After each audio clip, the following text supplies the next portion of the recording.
Hindi. Nung naalala ko, hindi ko lang sa'yo nakwento. Di ba nung nagpadangkalan tayo? Sabi niya, sa kanya daw, okay naman na daw. Inaantay ka lang daw niya, pansinin siya. Hindi lang ito masaktan eh. Hello, good morning, magandang morning sa lahat. Every day is Monday. Kahit araw tayo ngayon na araw tayo ng Huwebes. So yun guys, good morning. Ito yung abang lingkod ulit, si Royce TV, signing in. And masasabi ko lang, andito kami ngayon papunta sa isang site namin. So magandang morning sa lahat. Keep on watching, stay tuned. Masasabi ko lang, intro, pasok!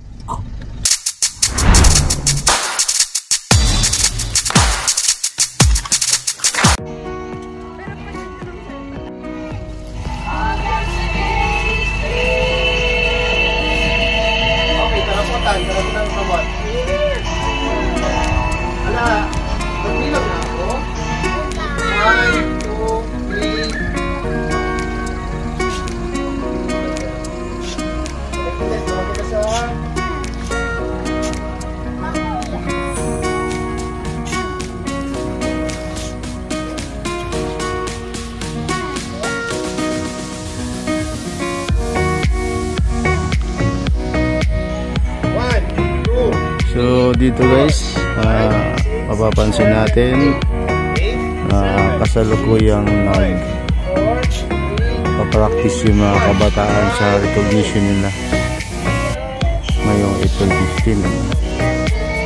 So, singing daw yada children yesterday's dream, kahit anong song na yun hindi ko alam, pero very memorable sa mga bata yung ganyang occasion. So ito si sir ngayon, pinapractice yung mga bata. So hindi pala hindrance isang gustong mag-aral at gustong matuto. Kahit anong bubong ang meron sila, kahit anong lugar ang meron sila, kahit anong sitwasyon, para sa mga bata is malaking bagay na yun. So diyan nagsisimula ang isang kaisipan,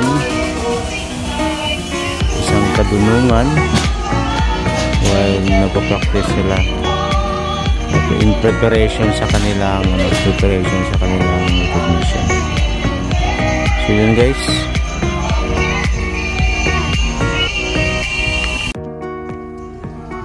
nagpa-practice nga sila. So ito lalayo sa kanila muna.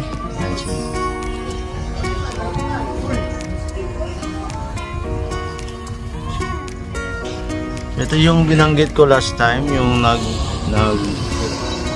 yung pinost ko dati na video. Ito yung school ng Nagot-got. Yan sa ngayon is napapractice na yung mga bata for their recognition sa stage na yan. Ito yung school. Tingnan natin guys. Hindi ko lang alam kung ipasok sila ngayon, pero bukas eh.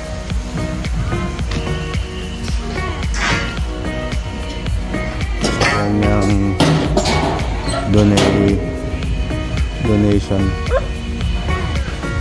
na building. Dinodonate na building. Kikisilip lang tayo dito.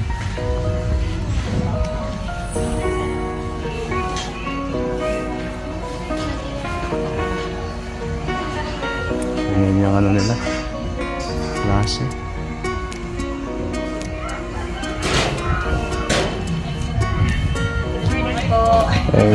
Ay sorry. So yun yung teachers natin, ano guys. Ayan. Nagkakandak sila ng seminars or meeting. So ito yung consist ng dalawang section guys. So busy ang masisipag at magigiting nating mga teachers.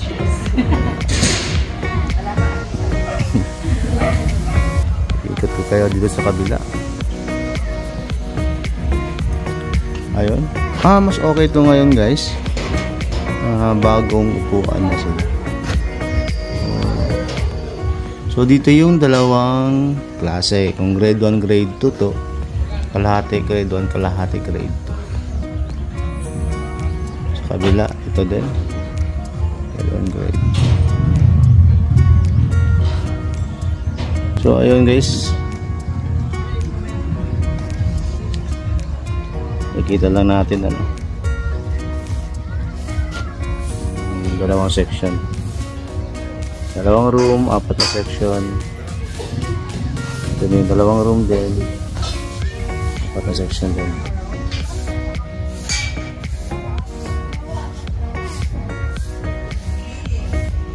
Mag-interview tayo.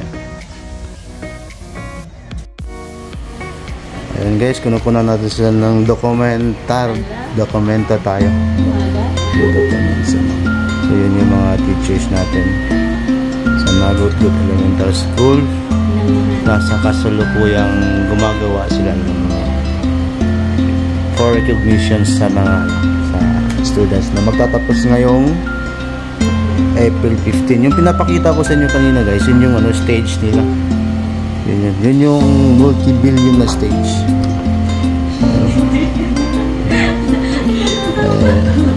Pinagtawanan ako nila. Ayan. So yun guys, so tingnan nyo kung gaano sila kasipag. Hindi hindrance yung structure. Yan, napapansin sa taas na makapagbigay ka lang ng aral sa mga bata at magiging future natin president. Di ba, nagbiro nga ako na baka magpresidente kung mapunta lang sa Hague. Joke lang naman. So yun yung mga dyan nagsisimula ang isang pangarap sa school na to. Pero as I mentioned nga, kung diniprive natin sila sa kasaganahan ng ibang school na medyo advanced na. Sa bagay, si Rizal nagsimula sa isang lampara. Naging genius yun eh. Iba naman nakatayuan natin. So yun guys, yun si Ma'am. Ma'am, ang pangalan Ma'am? Ikaw Ma'am? Ma'am Rose, si Madam, Ma'am. Si Ma'am Ja. Ngayon ko lang nakita si Ma'am Ja. Ay ba pretty guys? Shout out naman. Karin State lang. Ayun. So ito si Madam Marticio. Good morning. Ma'am, anong pangalan nito to? Anong pangalan nito? Tessa May? Vanessa May. Ayun, sige. Para ma-forward ko lang sa'yo to. And then si Madam, ito yung nagbulgar ng lahat ng in-interview natin to. Si Ma'am, anong pangalan mo? Sonia. Ma'am Sonia. Si Ma'am Sonny. Ayan guys. Kaya siguro for the meantime, ni-update ko lang kayo. And then, base dun sa nasabi ko nga, tulungan natin itong school na to, ang title ko nga doon is Adapt a School, Adapt a Future. Yun lang naman yun eh. Doon talaga nagsisimula kasi di ba sinabi ko sa inyo guys na ayoko makita yung school na to na napapabayaan, tapos aantayin pa ba natin na yan sa puno na yan, dyan sila mag-teach ng nila, ng mga lessons. Yun. So ginagawa pala. So yan siguro guys, paki-help na lang, paki-share na lang sa iba para ma-about sa mga kinauukulan para ma-actionan. Kasi as what I've said before nga na alam ko namang may budget ng mga to. Mayroon to, pero hindi pa lang siguro hinug pa. O di ko lang alam kung anong mga balakid na dinadaanan bakit hindi pa kayang maibigay ng gobyerno dito. At panawagan ko dyan sa mga politiko naman na tumatakbo. Guys, ang gaganda ng mga posters niyo sa daan. Ang gaganda. Naka-laminated na magkano? It cost a lot, alam ko. Siguro yung pinagagawa niyo, mga sirs, mga madam. Siguro itulong na lang natin. Tulong na lang natin. At sana naman napupuntahan niyo naman siguro to kasi nag-araw-araw kayo nagkakampanya. Kikita ko kayo. Nandyan, pikot-ikot. Siguro napupuntahan nyo to. Siguro naobserbahan nyo rin. And then, I hope na one of your future na proyekto sa panunungkulan dito sa Nagutgut. Parte ng Albay ito po ito, ano? Nagutgut Albay na Manito Albay, tama, Manito Albay. Na mabigyan man ng importance yung school na ito. O kahit may hindi ka sa 100%, siguro magbigay lang ka ng 40% na pansin para sa akin. Yun lang siguro guys. Good morning for today and keep on watching. Please share, like, and subscribe. Bye-bye. Hasta la vista, baby.